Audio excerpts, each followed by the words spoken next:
Welcome to Now Found. My name is Courtney Cohen. Is being a perfectionist a bad thing? We were cleaning the house one day, probably getting ready for someone to come over. And when we clean the house, I'm really focused on clutter. I want the clutter to just go away. I want things to find their home. So we were cleaning and I asked my daughter to pick up that one extra thing there after she'd been working for 10 or 15 minutes or so. And she said, "Mom, why do you always want everything so perfect?" Well, my response to her was, "Honey, I don't always need everything to always be perfect. However, I do like order. I do. I like things to be in their place." So that got me thinking, is order good or is it bad? Is wanting to have things in place a good characteristic or bad? And I realized it's neither.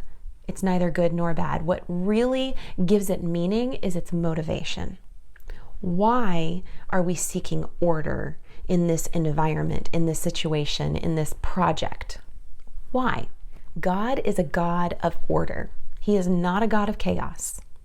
Now, when He created this world, during that creation week, He took a chaotic blob. It said that He hovered, the Spirit of God hovered over the waters.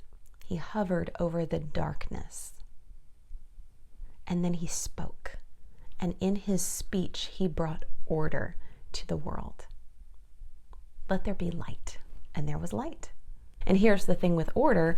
God is a God of order. So doesn't it make sense that He would create us to reflect that same order in this world?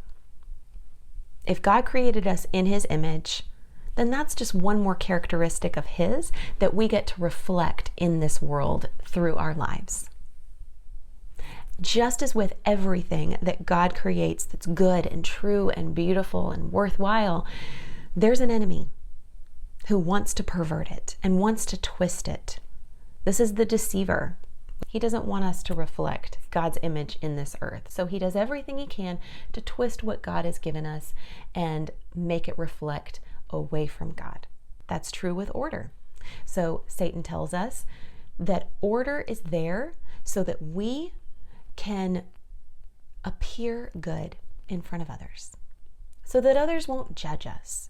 Order is there so that we can exert our necessary control over people because they're going to make the wrong decision if we don't control them.